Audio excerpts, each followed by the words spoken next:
It is bringing big music to little space. It is back, making its triumphant return. I am talking about the Festival of Small Halls right across Eastern Ontario. Some beautiful locations. Here to tell us more about it, I'm joined by the general manager of the Ontario Festival of Small Halls, Anna Wood. Anna, welcome to the show. I can't even imagine your excitement of coming back. Just tell us what's it been like over the last 2 years. It's been a difficult time for many. It has, and we're so excited to come back and play music in front of a live audience and get back into the communities that we love so much. We have been on a bit of a hiatus over COVID. We were able to do a few smaller series, most recent just before Christmas here in 2021, which brought some magic to a few communities. But to Nice. come back in this, um, with this many shows is really exciting. Anna, give us a little bit of the history of the festival. Sure. So the festival model actually started in Prince Edward Island in 2008, and then expanded to Australia. So Australia actually has a festival of small halls. Nice. And here in Ontario, we started ours in 2014 with just three shows in, I think it was Perth, Gananoque, and Bloomfield. And then the following year, it expanded to about 14 shows. And we've just been adding more and more halls as we go. And now our full roster of halls is around 35 communities. For our upcoming series here in May, we'll be in 13 communities across Eastern Ontario with Okay. 17 different performances. Well, and this is new, right? This spring series is new this year, isn't it? It is new, yeah. Our usual series is in October, so we will have an October series as well. It's slated for 3 weekends in October, but this May series is new, so it runs from the 13th to the 29th, and it's Friday, Saturdays, and then there's a couple Sunday matinees in there as well. And what makes this festival and this series unique?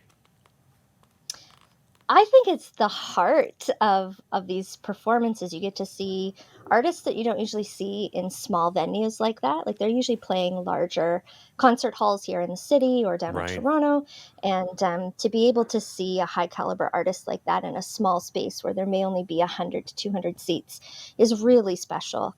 Um, and yeah, it's just this really intimate chance to get to know an artist a little better. I find their stories are always so engaging as they do their performance. And then it's an opportunity as well to get out to communities that you maybe haven't visited before. So I think that is also another really special part about the series. Yeah, let's talk about those communities. I mean, you've really chosen, as I said, some really beautiful towns and villages. How would you describe most of the communities that you'll find these artists during the festival? I mean, each of them has their own kind of heart to them and Hmm. and their own community. Obviously, it attracts a lot of local folks that come out to the shows that are really excited to be able to host these artists in their communities. But it brings tourism out to local spaces. I mean, there's beautiful towns like Elmont.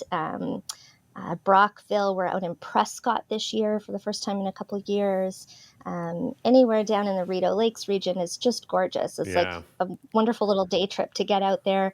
We're in Sealy's Bay the final weekend, and they actually have kind of a festival running in conjunction with our shows. So you can go to their canoe festival in the afternoon and then stay for the show in the evening. And a lot of our halls tend to have that kind of symbiotic relationship where they're hosting something in their own town, and then we get to cap it off with a great show that we're able to bring. Yeah, what a great idea. Like make a full day out of it, or even do an overnight stay in some of these great towns and villages. Can you highlight some of the artists Exactly. for us, Anna? Yeah, so we have some festival favorites on there that have been in our roster before, such as Great Lake Swimmers. We're actually bringing Ashley McIsaac back for Nice. two performances, which is great. Baja Bulat is on the roster, Huxley Workman. And then we also have Harrow Fair with the Red Hill Valleys, which are a favorite down in the Valley region. And then Kaya Cater is she's performing our first weekend. She's an artist from Quebec, but has Caribbean roots as well, and she's a fantastic artist that probably not a lot of folks know about. But she's, I think, it'd be a really special treat for you to see that show. Yeah, exactly. Probably some of these gems that have really an opportunity to help build an audience themselves, right? Exactly. Yeah, we try to program the festival so that there's festival favorites that you maybe have seen before, or like I said, you've seen in a larger concert hall, but also gems that you are going to get introduced to, which is often the case in festival environments, right? You come for one show and you end up seeing something really magical, and adding a new favorite to your list. Well, all the information available, of course, on your website, which we just brought up. People can find out ticket information and all the schedules and, of course, all those great venues where the artists are going to be performing. Anna, thanks so much for joining us today. Really appreciate your time.